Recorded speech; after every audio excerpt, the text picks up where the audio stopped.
Oremos então? Nosso bondoso Deus e amado Pai Celestial que habita nos altos céus, queremos neste momento lhe agradecer pela simples oportunidade de estarmos lendo a Bíblia. Talvez, se estivéssemos no nosso lar, nas nossas atividades, não estaríamos sacrificando o dia inteiro para poder ler tão cuidadosamente cada versículo. Por si só já seria uma bênção somente ler e esquadrinhar esses versos. Mas rogamos para que o seu Espírito possa ser derramado em nossa vida, para que não venhamos a ser a mulher dentro do efa. Porque se na verdade não nos livrarmos de nossas iniquidades, o seu Espírito Santo não vem sobre nós. Então rogamos para que o seu Espírito esteja conosco nesse momento, abrindo o nosso entendimento, para que venhamos a ter poder, Senhor. Amém. Poder para aplicar a sua palavra na nossa vida. E aí certamente poderíamos ser usados para chamar os nossos irmãos que estão nas igrejas caídas. Seja conosco, é o que pedimos em nome de Jesus. E Senhor, Amém. por favor, envie essas duas mulheres para retirar a nossa iniquidade. Retire de nós, porque aí podemos receber a chuva serôdia. Por favor, mande essas duas mulheres com asa cegonha retirar nossa iniquidade. Em nome de Jesus. Amém. Amém. E nós estamos avançando com asas de águia. Agora estamos no capítulo 6, na 8ª e última visão. Essas visões são todas visões de restauração. É o que nós também aspiramos, que Deus restaure a tenda caída do tabernáculo nosso. Está uma bagunça. Então, olha só, agora os 4 carros. E me voltei, e levantei os meus olhos, e olhei. E eis 4 carros que saíam dentre 2 montes. E estes montes eram montes de bronze. Então, imagina aí 2 montanhas e 4 carros, 4 carruagens, entre 2 montanhas, saindo. Interessante que o foco aqui não seriam os cavalos. O foco aqui são os carros. Os carros. Os cavalos, na verdade, só distinguem cor. Mas o foco da visão, dessa última visão, seria as carruagens. E elas saem do meio de 2 montes. Interessante. Ok, vamos ver já quem são os montes e os cavalos. Pode seguir, Daniel, verso 2. No primeiro carro eram cavalos vermelhos. No segundo carro, cavalos pretos. No terceiro carro, cavalos brancos, seja que puxavam as carroças, né? Imagina. Isso. E no quarto carro, cavalos malhados e baios. Uau, que paralelo com o Apocalipse, hein? Sim. Então, dirigindo-me ao anjo que falava comigo, perguntei: que são estes, meu senhor? Respondeu-lhe anjo: estes são os 4 espíritos do céu, saindo depois de estarem perante o Senhor de toda a terra. Ok. Naturalmente, isso aqui tem uma conexão com Apocalipse.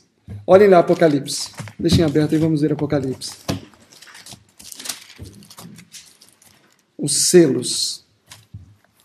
Na verdade, existem hoje algumas linhas teológicas que dizem que os selos, a maioria ainda estão no futuro. Uma visão um pouco futurista, né? Mas o capítulo 6 de Apocalipse tinha o Cordeiro viu um livro selado com 7 selos. Verso 1. E o verso 2, Daniel? E olhei, e eis um cavalo branco, e o que estava montado nele tinha um arco, e lhe foi dada uma coroa, e saiu vencendo e para vencer. Quem é esse cavalo branco? Vocês se recordam? Seria a igreja apostólica? Esse cavalo branco seria a igreja apostólica, no seu período de pureza, no seu período de santidade, o período em que eles saíram vitoriosos para vencer. E olhei, eis um cavalo branco, e o que estava sentado sobre ele tinha na sua mão o quê? O arco. Deixem aberto aqui em Apocalipse, voltem a Zacarias. Quem é que tinha o arco? O que estava montado no cavalo.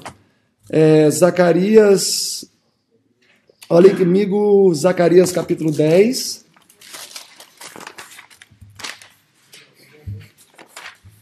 Todos estão lá? Sim. Verso 3, pode ler, Daniel. Contra os pastores se acendeu a minha ira, e castiguei os bodes, pois o Senhor dos Exércitos tem visitado o seu rebanho, a casa de Judá, e o fez como o seu majestoso cavalo na peleja. Então, qual é o cavalo do Senhor? A casa de Judá é o seu majestoso cavalo. Então é a igreja é o cavalo majestoso do Senhor. Então, o cavalo branco é uma representação Entendi. da igreja. É assim que se prova que em Apocalipse, cavalo é igual à igreja. Isso. E esse aqui em Apocalipse ainda tem um arco na mão. Só que se você for também, a gente até viu aqui no capítulo 9 de Zacarias, diz que Judá também era o arco na mão do Senhor. Então, ele usa a própria igreja como o seu instrumento de guerra e está montado na sua igreja. Se você for ao Apocalipse novamente, tem o segundo cavalo, o cavalo vermelho. Então, esse primeiro cavalo, o cavalo branco, é o período de apogeu da igreja, que foi desde os dias de Cristo, o ano 31, até o ano 100. A segunda igreja, um cavalo vermelho, foi o período de perseguição para a igreja de Esmirna, que foi do ano 100 a 313 ou 323, como alguns colocam. Foi um período em que a igreja sofreu terríveis perseguições sob o Império Romano. O terceiro cavalo, o cavalo preto, foi o período justamente dos 1260 anos, porque aqui na mão desse cavaleiro existiam balanças enganosas. E o outro cavalo, o cavalo amarelo, o quarto, morte, período da igreja de Tiatira. O cavalo anterior, o período, na verdade, da igreja de Pérgamo, né? Que foi de 313 a 538. Então, esses 4 cavalos têm um paralelo lá em Zacarias, voltem a Zacarias, vamos avançar aqui em Zacarias agora, aqui em Zacarias capítulo 6. Vamos tentar com o verso 6 identificar a origem desses cavalos e para onde eles foram, para tentar entender melhor o símbolo. Verso 6. Ok. Os cavalos pretos saem para a terra do norte. Os brancos vão após eles. Porque os pretos vão para a terra do norte, os brancos atrás deles, e os malhados para a terra do sul.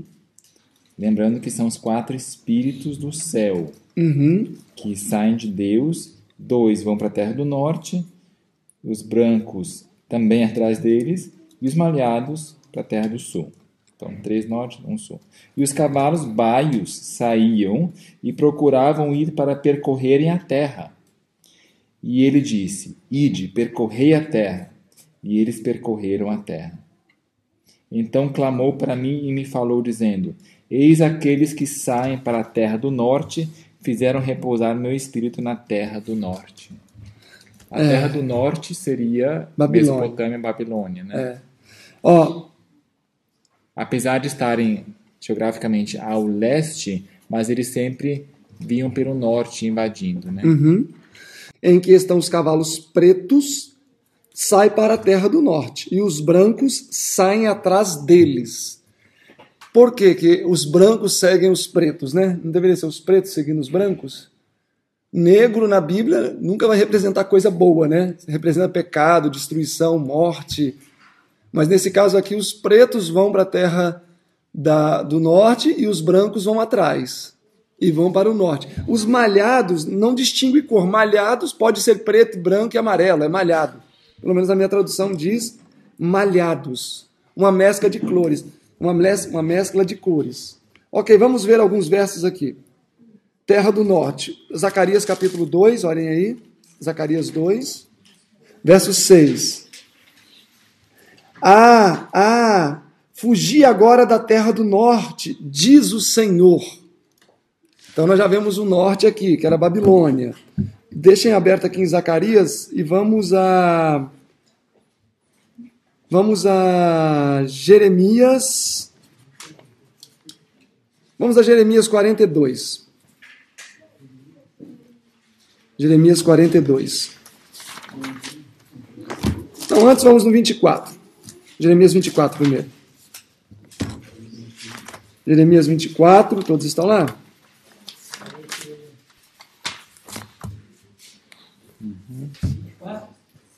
É.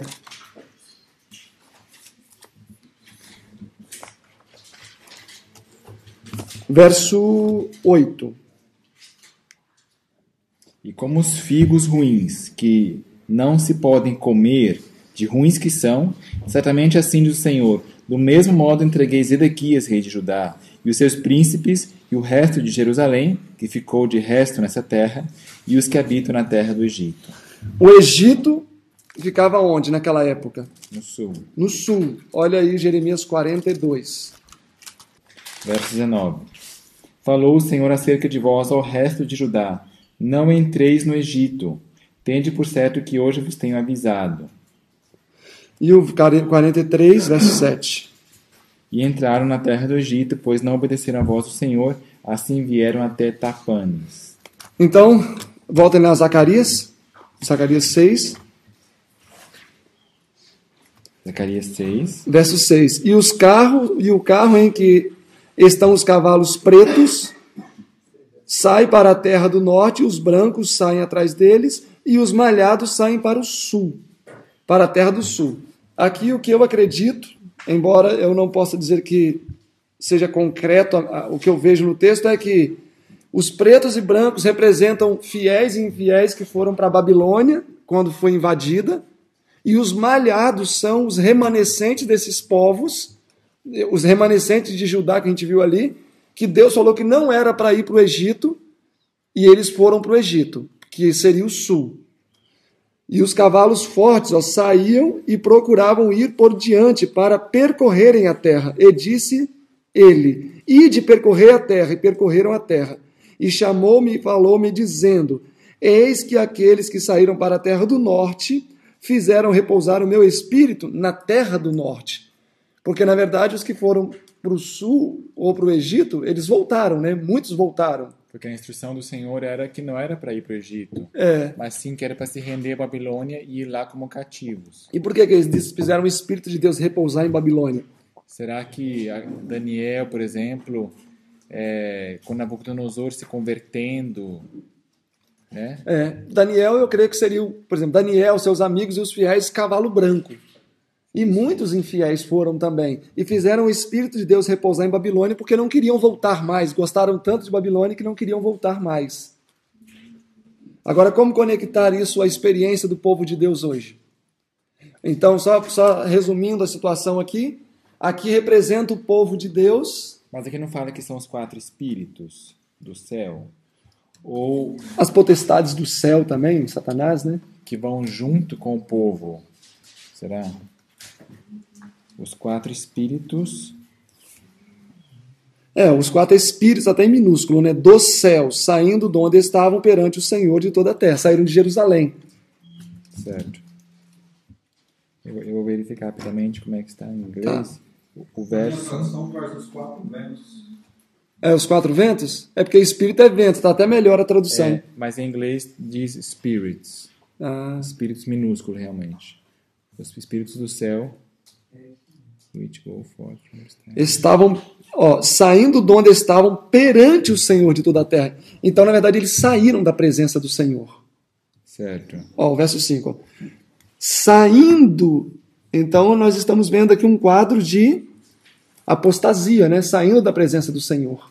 Não, então, por isso que eu creio que estes são os infiéis que foram para a Babilônia, porque foram infiéis e fiéis.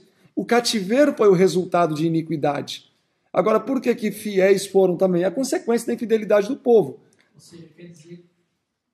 Ou seja, talvez é como se fossem anjos de guarda, que saem lá e vão acompanhando as pessoas, aonde vão. Porque estavam perante o Senhor, e aí saíram de perante o Senhor, e eles aí comparecem de novo, não sei. Mas então, e o carro, e como se explicaria então os cavalos pretos sendo anjos?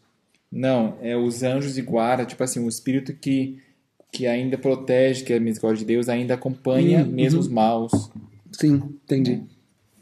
Então aqui são fiéis e infiéis indo para a Babilônia. E as 2 montanhas? As 2 montanhas, eu creio que seja Judá e Efraim. Porque mesmo em Judá viviam muitos do norte, né? dos dias de Ezequias, que ele chamou. Então eu creio que as duas montanhas seriam Judá e Efraim, e esses cavalos saem dali. Judá e Efraim indo para o Egito. Os que foram para o Egito foram os menos piores, porque como o Egito logo foi destruído, como a gente pode ver lá em Ezequiel 23, muitos saíram de volta do Egito, né? Houve um resgate primeiro lá do Egito. Até Isaías fala sobre isso.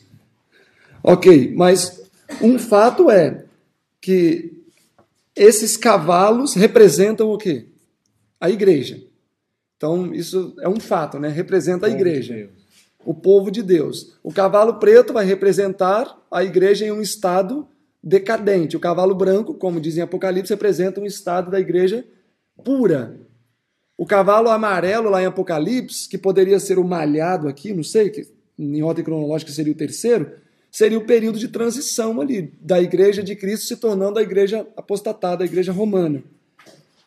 Então, o preto, na verdade, é Pérgamo. Que vem antes desse período, do ano 313 a 538. Vai fazendo um período de transição, até chegar o cavalo amarelo, né? Que seria, sim, o período dos 1260 anos. O amarelo que é a morte, né? Exatamente. Porque é morte, né?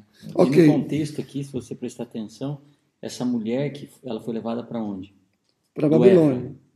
E agora eles estão indo para onde aqui? Para Babilônia, tá também. Então, no contexto todo, a gente vai sempre tratando do mesmo assunto, desde lá do capítulo 4, finalzinho, até esse contexto. E é interessante também que em cada uma dessas visões há materiais diferentes. Então, há ouro, há madeira, pedra, há chumbo, há bronze. Isso também pode trazer alguma informação aí, conforme vocês forem estudando em casa. E o mesmo capítulo 6, o verso 10 fala: toma dos que foram levados cativos para a Babilônia. Então nós estamos permeados aqui por uma linguagem de cativeiro. Né? A mulher no Eva sendo levada para a Babilônia, os cavalos descendo para o norte, pedindo para que fosse retirado alguns dos cativos de Babilônia para algumas funções especiais. Então, o que a gente pode já estabelecer para facilitar o nosso entendimento é que os cavalos representam aqui o povo de Deus, nas suas diferentes fases. Agora, o que é para se analisar é por que os cavalos brancos seguem os pretos. Então, eu creio que esse cavalo branco aqui, nos dias do cativeiro, foram os fiéis que foram juntos para Babilônia. Eu posso bem imaginar Daniel e seus 3 amigos lá presos, indo atrás de pessoas ímpias, ou seja, cavalos seguindo preto. Também. Vamos avançar então para agora as coroas na cabeça de Josué. Agora você já leu, né? Toma os que foram levados, verso 10, cativos, a saber, de Eudai, de Tobias e de Gedaías, que vieram de Babilônia, e vem tu no mesmo dia e vá à casa de Josias, filho de Sofonias. Toma, digo, prata e ouro, desses ali, e faze coroas, e põe-nas na cabeça do sumo sacerdote Josué, filho de Jesodaque. Aqui Josué, na verdade, é um símbolo de quem? Um símbolo de Jesus. Então Josué é um símbolo de Jesus. Por isso que os símbolos... Perdão? A própria palavra Josué também quer dizer Jesus. Por isso que o símbolo, meus irmãos, a gente não pode engessar ele plenamente, não. Porque Josué, antes um pouco, nós vimos que estava, mesmo sendo representante do povo, estava manchado pelo pecado do povo, que também é um símbolo de Cristo, né? Mas mesmo Josué, ao início, ele cedeu à pressão das circunstâncias. Então, nem todo elemento a gente pode ser encarado como tendo um cumprimento em todos os seus ângulos, porque isso não vai acontecer. Olhem o capítulo 10, só para a gente ter um exemplo disso. É o capítulo 10, deixa eu ver. Capítulo 13. Olha o capítulo 13. Versículo 1, e é bom que a gente adianta esse capítulo. 13, verso 1, Daniel. Naquele dia haverá uma fonte aberta para a casa de Davi, e para os habitantes de Jerusalém, para o pecado e a impureza. 2 e 3. Quero chegar logo nisso aí, depois a gente fala. E será que naquele dia, diz o Senhor dos Exércitos, cortarei da terra os nomes dos ídolos, e deles não haverá mais memória, e também farei sair da terra os profetas e o espírito imundo. E se alguém ainda profetizar, seu pai e sua mãe, que o geraram, lhe dirão: não viverás, porque falas mentiras em nome do Senhor. e o seu pai e sua mãe que o geraram o traspassarão quando profetizar. O E 4 acontecerá também. naquele dia que os profetas se sentirão envergonhados, cada um da sua visão, quando ele profetizar. Nem mais se vestirão de mantos de pelos para enganarem. Mas dirão, não sou profeta, sou lavrador da terra, porque um homem me ensinou a cuidar de gado desde a minha mocidade. Então, até aqui nós estamos vendo o momento em que os profetas não deveriam profetizar mais. E alguns profetas que profetizarem mentira deveriam ser traspassados, mortos pelos próprios pais. E o verso 6, ó, e se alguém lhe disser a quem? A esse falso profeta. A esses profetas. Que feridas são essas nas tuas mãos? O que o profeta vai responder? São as feridas que fui ferido em casa dos meus amigos. Ellen White aplica esse texto a quem? A Jesus. Só que no contexto aqui, Primário. representa quem? Os falsos Não profetas. representa Jesus. Agora, o que Ellen White quis extrair disso daqui? É isso que a gente precisa fazer, ver o que o profeta quis extrair. Ela quis extrair feridas, nem fala onde é, mas eu fui ferida na casa dos meus amigos. Jesus foi ferido na casa dos seus amigos? Então é esse aspecto que ela quer salientar, que é um tipo do ministério de Cristo. Então, se nós tentarmos encaixar todos os elementos de uma história que se extrai um aspecto tipológico, a gente não vai conseguir ir a lugar nenhum. Então, Josué aqui, no capítulo 6, ainda que ele tenha tido aquela deficiência, segue sendo um símbolo de Jesus. E para o nosso tempo, Josué não é um sinal da purificação do povo de Deus, né? A tua iniquidade é passada, troca de roupa. Também. Seria o povo depois do perdão e recebendo a bênção, a chuva serôdia, a coroa, a gente vai receber no céu, né? Aqui nós vamos ver no capítulo 3 de Josué, de Zacarias, que na verdade essa mudança de veste está relacionada à justificação e santificação, e consequentemente glorificação também. Mas é o processo de Deus perdoar o nosso pecado e receber nele a penalidade dele, né? O 6:12, Daniel. E fala-lhe dizendo, assim diz o Senhor dos Exércitos, eis aqui o homem cujo nome é o Renovo. Ele crescerá do seu lugar e edificará o templo do Senhor. Agora, qual o templo aqui que esse renovo edificaria? Porque o templo físico já estava sendo edificado. Qual era o templo? O espiritual, o templo da igreja apostólica. Jesus mesmo disse, né, que eu destruiria esse templo Eu reedificarei em 3 dias. Ele estava se referindo ao templo o seu corpo. ser ele mesmo. E também Ellen White fala do templo da verdade, não é? A igreja é um templo também. O renovo, ele crescerá do seu lugar e edificará o templo do Senhor. Ele mesmo edificará o templo do Senhor, levará a glória, e assentar-se-á e julgará no seu trono. E o conselho de paz estará entre ambos. Ambos quem? Ambos os 2 ofícios principais de Cristo, né? Sacerdote e rei. Essas coroas serão para Elém e Tobias, e Jedaías e En, filho de Sofonias, para memorial no templo do Senhor. Essas E o 15? coroas. E aqueles que estão longe virão e edificarão o templo do Senhor, e vós sabereis que o Senhor Exércitos me tem enviado a vós. E isso sucederá se diligentemente obedeceres à voz do Senhor, vosso Deus. Ok, então a parte final do versículo termina novamente com alto clamor. Aí, ó, o verso 15. Ó, aqueles que estão longe virão. Quem é que está longe? Os que estão em Babilônia ainda? Nesse caso aqui, o restante de Babilônia. Os que estão longe virão e edificarão no templo do Senhor. Isaías 60:10. Lembra que a gente viu? Que inclusive eles vão edificar um muro, porque aqui o templo já estava edificado. Edificarão não o templo, mas edificarão no templo. Exatamente. Na King James em inglês também está no. Vai edificar no templo. Agora, isso iria, o alto clamor aqui, para chamar o povo para vir de Babilônia, só iria acontecer o se aqui dá uma condição, ó, no final do versículo. Ó, se diligentemente ouvides a voz do Senhor vosso Deus. Então, para que eles recebessem o Espírito Santo, eles precisavam Era condicional, eles precisavam ouvir diligentemente a voz do Senhor. O renovo vai edificar o templo e esses edificarão no templo, ou seja, no templo que já está construído, eles vão construir alguma coisa também. Vão colaborar com alguma coisa. Então, novamente, eventos finais, verso 15. Alto clamor, os que virão de longe edificarão. E essa linguagem é subsidiada pelo contexto. Na outra vez a gente viu muito por isso acontecer, né, no livro de Isaías. Eu não posso arbitrariamente dizer, isso aqui está dizendo nações, então é alto clamor. Não, precisa existir um subsídio do contexto. Olha o capítulo 8, para vocês verem. O subsídio do contexto, o capítulo 8. Versículo 6. Assim diz o Senhor dos Exércitos: se isto for maravilhoso aos olhos do remanescente desse povo naqueles dias, acaso será também maravilhoso aos meus olhos, diz o Senhor dos Exércitos? Está vendo? No capítulo 8, verso 6, a mesma condição que se apresenta no capítulo 6, verso 15. Ó.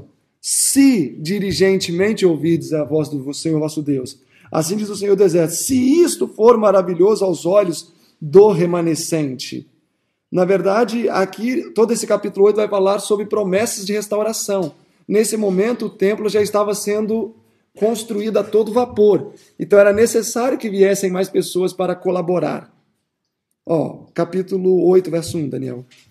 Outra vez veio a minha palavra do Senhor dos Exércitos, dizendo: assim diz o Senhor dos Exércitos: zelo por Sião com grande zelo, e estive zeloso por ela com grande fúria.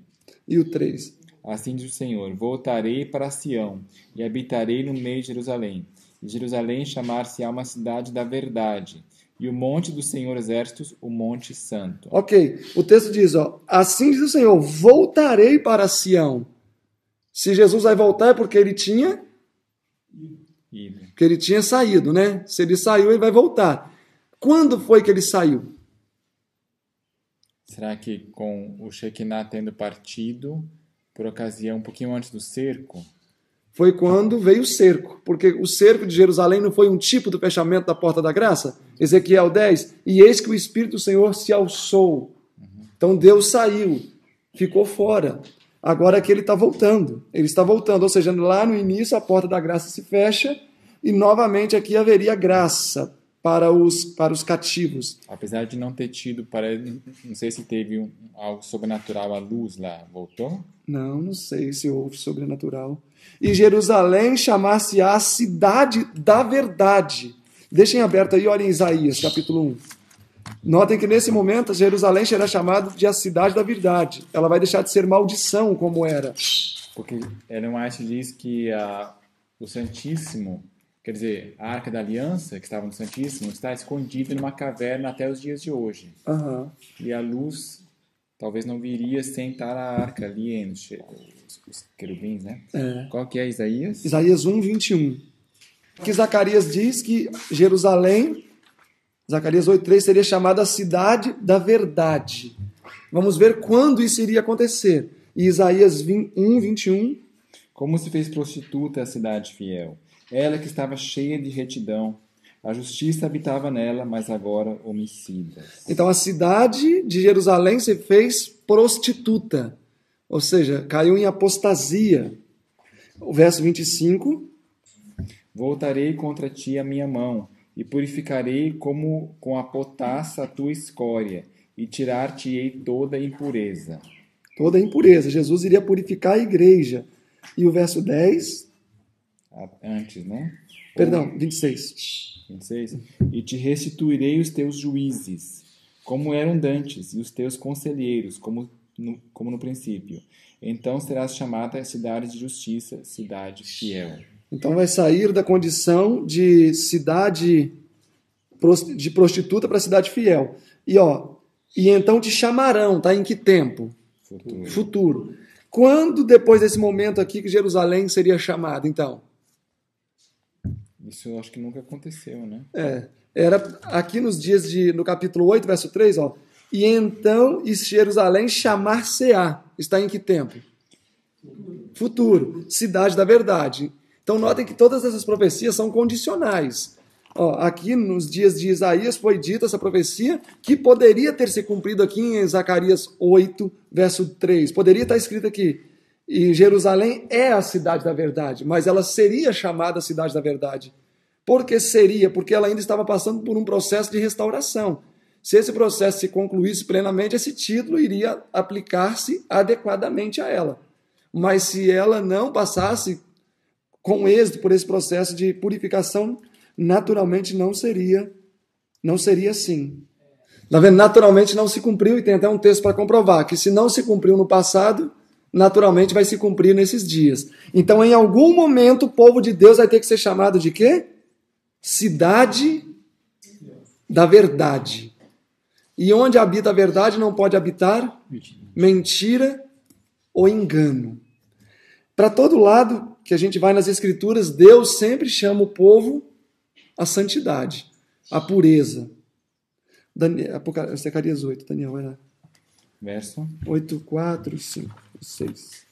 Assim diz o Senhor dos Exércitos: ainda nas praças de Jerusalém habitarão velhos e velhas, levando cada um na mão o seu cajado, por causa da sua muita idade. E nas ruas da cidade estarão cheios de meninos e meninas que brincarão nas ruas dela. Assim diz o Senhor dos Exércitos: se isto for maravilhoso aos olhos do remanescente deste povo naqueles dias, acaso será também maravilhoso aos meus olhos, diz o Senhor dos Exércitos. Assim diz o Senhor dos Exércitos: eis que salvarei o meu povo, tirando da terra do Oriente e da terra do Ocidente. Oriente, Ocidente, nascente e poente. Ou seja, de todos os lugares. E o verso 8? E os trarei, e eles habitarão no meio de Jerusalém, e eles serão meu povo, e eu serei o seu Deus em verdade e em justiça. Deixa eu ler um texto aqui de Profetas Reis 704, sobre isso aqui. 704.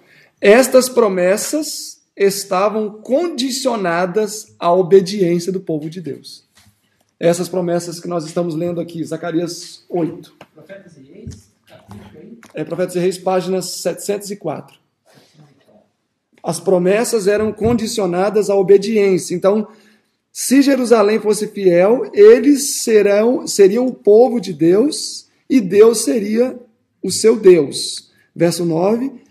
Mas como não aconteceu, poderia então ser aplicado ao alto clamor, né? Sim. Porque se aplica àquele cenário de povos vindo e transbordando. É o que a gente vai ver aqui, a partir do verso 20. Exatamente. Ok. Então, verso 9. Assim diz o Senhor dos Exércitos: sejam fortes as vossas mãos, ó vós que nesses dias ouvis esta palavra da boca dos profetas, que estiveram no dia em que foi posto o fundamento da casa do Senhor dos Exércitos, a fim de que o templo fosse edificado. Quem são os profetas? Aqui fala dois, a boca dos profetas. Ageu e Zacarias. Ageu e Zacarias, né? Bem fácil. Porque antes destes dias, quais dias? Das profecias, desses dois profetas. Não tem havido salário para os homens, nem lhes davam ganho os animais, nem havia paz para os que entrava, nem para o que saía, por causa do inimigo, porque eu incitei a todos os homens, cada um contra o seu próximo. Então, na verdade, quem é que incitava toda a inglória que Israel estava tendo antes de Ageu e Zacarias ministrarem? O próprio Deus. O próprio Deus está falando que ele mesmo incitou os inimigos contra Jerusalém, antes dos dias de Ageu e Zacarias começarem a profetizar.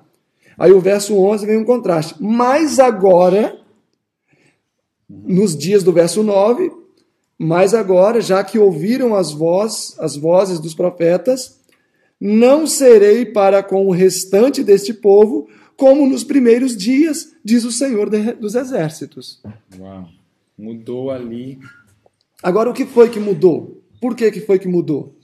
Porque houve disposição para a obediência.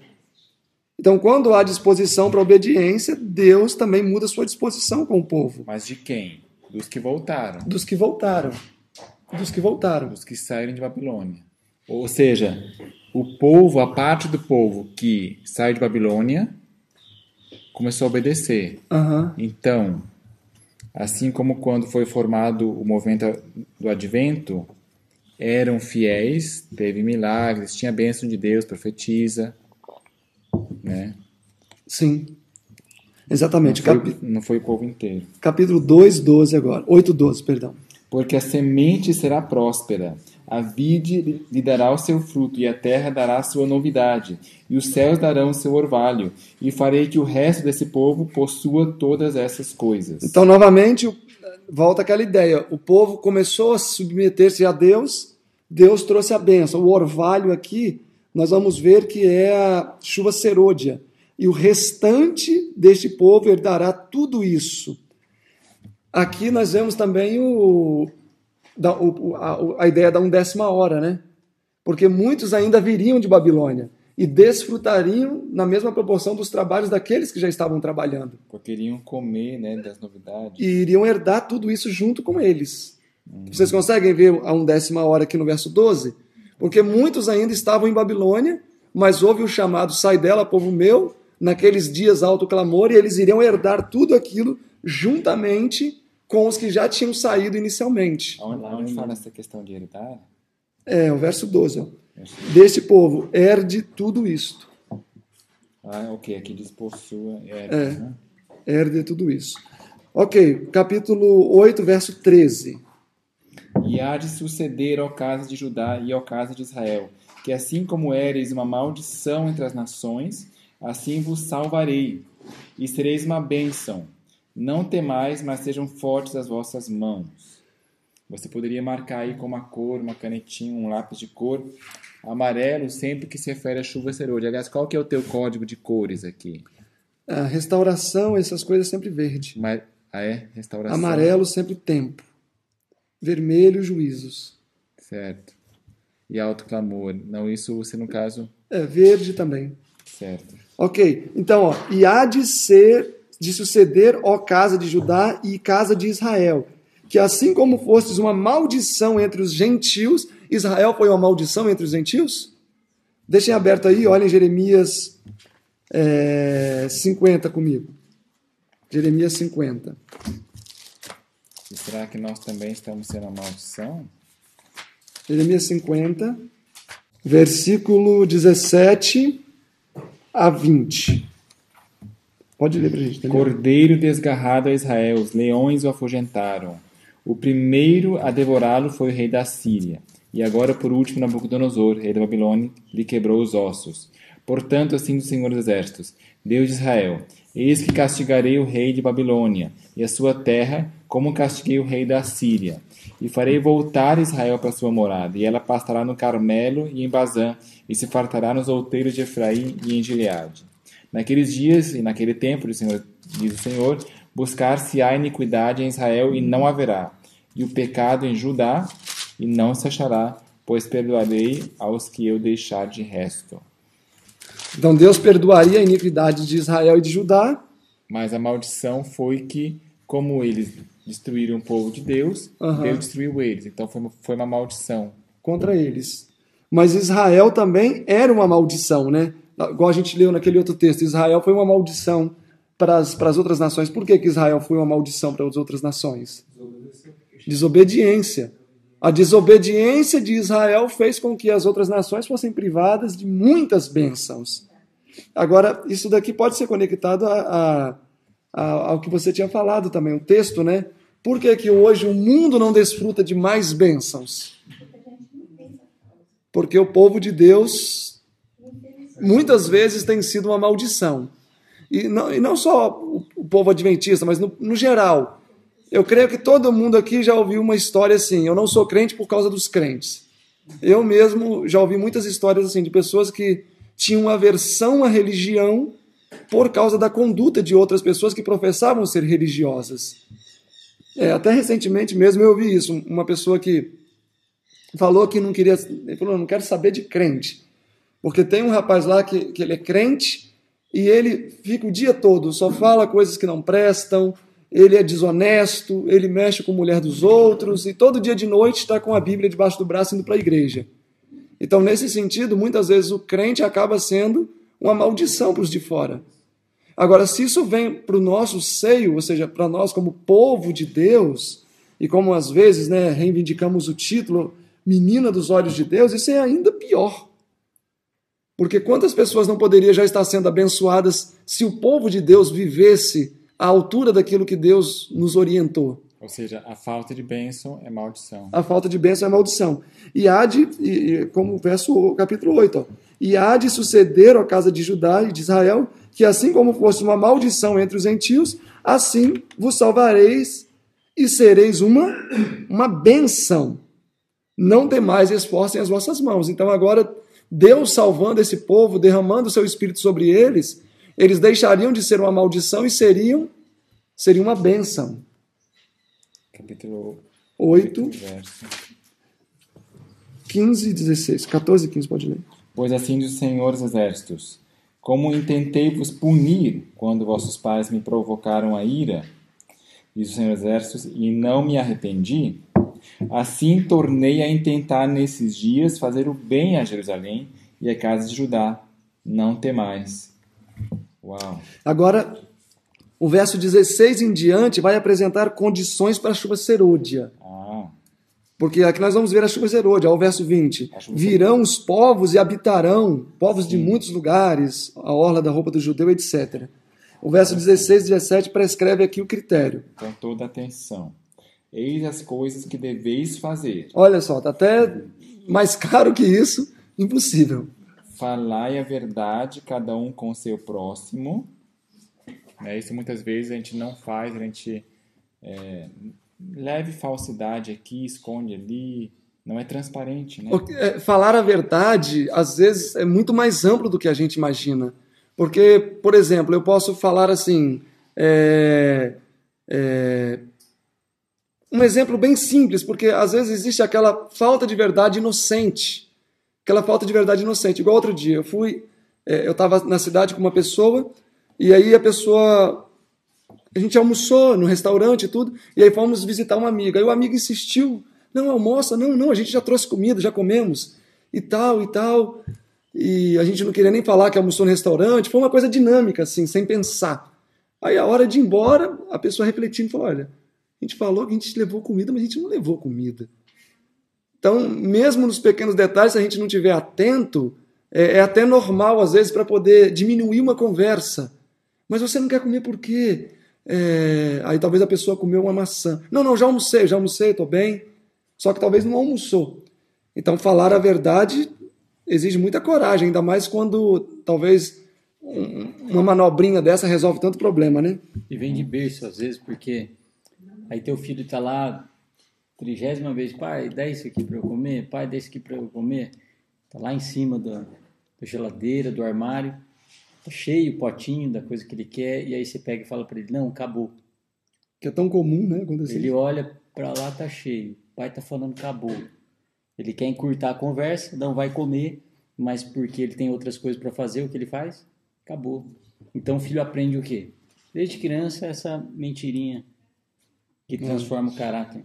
Fale a verdade, cada um com o seu próximo. Executai juízo de verdade e de paz nas vossas portas. A porta era um símbolo de julgamento, né? E nenhum de vós imagine no seu coração. Olha isso aqui. Imagine no seu coração mal contra o seu próximo. São as ruins suspeitas. E é interessante que sempre os maiores critérios que estão sendo colocados é mais relacionado ao próximo, né? Como que a atitude com o nosso próximo é importante para a chuva serôdia. Nem ame o juramento falso, porque todas estas são coisas que eu odeio, diz o Senhor. E não são muitos os critérios estabelecidos, né?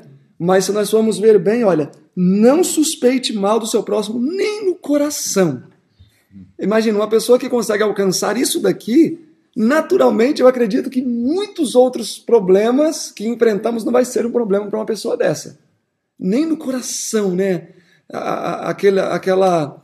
Aquela dificuldade com um companheiro de trabalho e você realmente não pensa nada contra ele. Por exemplo, se eu pedir emprestado uma TV do vizinho e a resposta é que não.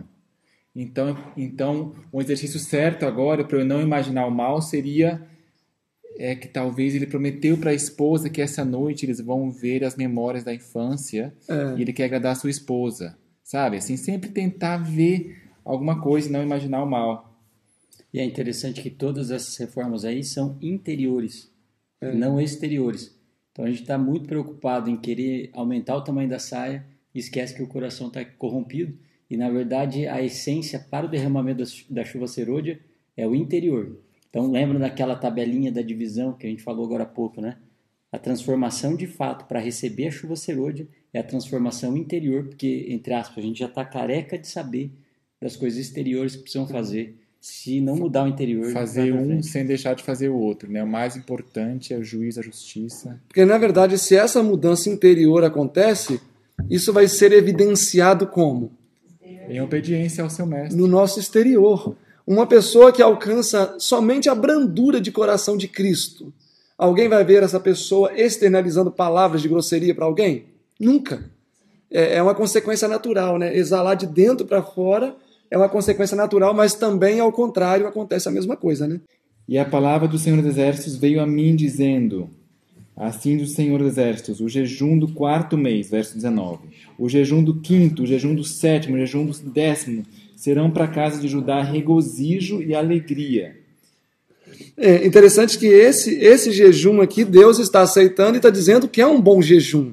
Sim. Agora, quando a gente olha o capítulo 7, o versículo 5, olha. Fala a todo o povo dessa terra, fala a todo o povo dessa terra, e aos sacerdotes, dizendo, quando jejuastes e pranteastes no 5º e no 7º mês, durante esses 70 anos, acaso foi mesmo a mim que jejuastes? Sim, para mim? Então aqui Deus está falando, vocês jejuaram para mim esses 70 anos? Deus não aceitou. Agora, esse jejum de um coração quebrantado, Deus aceita, né? Que será, na verdade, júbilo, gozo. Então, como que a mesma obra que seja a mesma prática de uma pessoa com o coração não renovado para Deus é abominação, e a mesma prática de uma pessoa com o coração regenerado para Deus é um gozo. O que torna aceitável é a motivação, né? E Exatamente. a pureza dos motivos. E isso dá para ver bem claro aqui. Por exemplo, a gente pode estar indo para o campo, mas fugindo da pandemia. É exterior, mas interior está... A Então motivação Deus não errada. aceita, né? Não. Eu posso dar meu corpo para ser queimado. Atos dos Apóstolos diz que até mesmo sermos mártires, né? Deus vai considerá-lo um hipócrita entusiasta. Verso 20 Então, em diante, Deus alto vai clamor. aceitar as festas alegres, amai, pois, a verdade e a paz. A gente vai, então, estar concluindo com esse final do capítulo 8, verso 20. Assim diz o Senhor dos Exércitos, ainda sucederá que virão pessoas, e os habitantes de muitas cidades, e os habitantes de uma cidade irão a outra, dizendo, vamos depressa orar perante o Senhor e buscar o Senhor dos Exércitos. Eu também irei. Agora, a experiência de quem vocês conseguem ver aqui, nesse versículo 21? Porque aqui são os gentios que receberam a mensagem, e os habitantes de uma cidade irão a outra cidade dizendo, os gentios que estão recebendo a mensagem. Aí um gentio vai dizer para o outro, vamos depressa suplicar o favor do Senhor e buscar o Senhor dos Exércitos. Aí o outro gentio diz, eu também irei. A experiência de quem vocês conseguem ver aqui? Alto clamor. O alto clamor, mas onde isso aconteceu? As pessoas irão cheias de zelo santo de um lugar a outro. Só que isso também se cumpriu nos dias da mulher samaritana. Uma aplicação. Quando ela recebeu a mensagem, qual foi a primeira coisa que ela fez? Levou para os seus amigos, né, para os seus familiares, para os da sua cidade. Então aqui é interessante que, na verdade, o alto clamor vai ser dado, mas os próprios que vão receber também vão fazer o trabalho entre eles, né? Certo. Talvez uma pessoa recebe, nossa, isso é maravilhoso, eu tenho que levar a mensagem para o meu amigo. Ele vai lá e passa aquela informação. Aí o amigo passa para o outro. Passa para o outro. E aí, estão tendo êxito. Aí o amigo vai falar, eu também irei. Quero ir junto com vocês. Sim, muitas pessoas e poderosas nações virão buscar em Jerusalém o Senhor dos Exércitos e orar perante o Senhor. Assim diz o Senhor dos Exércitos, naquele dia sucederá que 10 homens e todas as línguas das nações pegarão na orla das vestes de um judeu, dizendo, iremos convosco, porque temos ouvido que Deus está convosco. O verso 23, na verdade, é o clímax, né, do capítulo 8. E é um dos versos mais especiais aqui. Não tem outro trecho que fala bem parecido? De mulheres? De mulheres? 10 homens pegarão... Tem Isaías 4:1, mas que fala 7 mulheres, naquele dia pegarão um homem, só que são 7 igrejas ali. falsas, né? Que elas falam, queremos só comer o seu pão, mas a roupa é nossa, ou seja, justiça nossa, mas a sua doutrina. Está no contexto do 3 ali, né? No capítulo 4. Mas aqui, então... Queremos só o teu nome. Viveremos pelas nossas próprias obras. Exatamente. As obras não são de justiça, mas tem o nome de cristão, né? Exatamente. E tem obra. E tem obra... 10 homens pegarão na hora de vestes de um judeu, dizendo, iremos convosco, porque temos ouvido que Deus está convosco. Então, olha que interessante o que vai ser o autoclamor, né? O autoclamor, na verdade, vai ser pessoas ouvindo que Deus tem guiado a vida de um povo. Que Deus tem guiado a vida de um povo. Por isso que é importante, meus irmãos, que realmente Deus seja aquele que guia a nossa vida, porque o texto diz, e então os gentios vão dizer, iremos convosco, porque temos ouvido que Deus está com vocês. Já pensou? Que maravilha! Agora, hoje, será que poderia isso acontecer, Julimar? Será que hoje isso poderia acontecer? De as pessoas de fora falar, olha, onde você for, eu vou. Se você tiver a sua casa lá, vou botar uma cabaninha lá do lado. Eu digo que deveria, né? Mas hoje não poderia, porque talvez se alguém se acampasse lá na minha casa uma semana, pudesse ficar escandalizado com alguma coisa na minha vida. Porque é muito comum, e eu digo isso com tristeza, que é muito comum um irmão, às vezes, ficar na casa do outro e se chocar com tanta coisa que ele vê. Fala, nossa, eu não sabia que aquele irmão, ele fala isso, mas... Ele faz pipoca no sábado. Ou por exagero, né? Pode existir exagero, ou pode ser que aquele irmão também não viva o que ele ensina. Eu conheci um irmão que era reformador de saúde, ele só falava sobre isso o tempo todo. E aí um outro irmão foi visitá-lo. E aí ele lá tomava iogurte, disse, não que eu seja contra o iogurte, né? Mas iogurte de leite, comia chocolate, fazia aquele Nescau à noite. E o irmão falava, esse irmão fala contra essas coisas todas e está enchendo a cara nisso. Então imagina, se eu vou lá e falo para um de fora tudo aquilo que a palavra de Deus diz, e ele vai viver comigo e veja eu vivendo completamente diferente. Vai ser um escândalo para ele. O papel da igreja sempre, é como diz Ezequiel, né? Ezequiel 40 e alguma coisa. Diz que o papel da igreja é ser águas vivas em meio às águas mortas. O papel do cristão é ser luz. E a luz faz o que com as trevas? Dissipa. E como que um cristão dissipa com as trevas? É a vida do cristão ser um contraste com a vida lá de fora, né? Se a nossa vida não está fazendo um contraste, naturalmente, também não vai haver luz em nós, né? Então, hoje a linha divisória entre o mundo e o povo de Deus está quase imperceptível. Claro que se a gente for procurar, existem muitas pessoas hoje vivendo já, eu poderia dizer até a altura do que Deus quer, porque há Enoques em nosso tempo. Mas isso não reflete, infelizmente, nem aproximadamente a metade do que o povo de Deus deveria ser, né? Eu me lembro uma vez que um rapaz fez uma pregação, achei muito interessante. Ele colocou algumas imagens sem nome, mas ele colocou uma imagem de uma aeromoça e perguntou, que profissão essa pessoa tem? A aeromoça. Colocou um bombeiro, um homem assim, né, rústico, forte, sujo de graxa, mecânico, e colocou uma foto de uma pessoa normal. E aí ninguém saberia. Ele falou, isso aqui é uma cristã.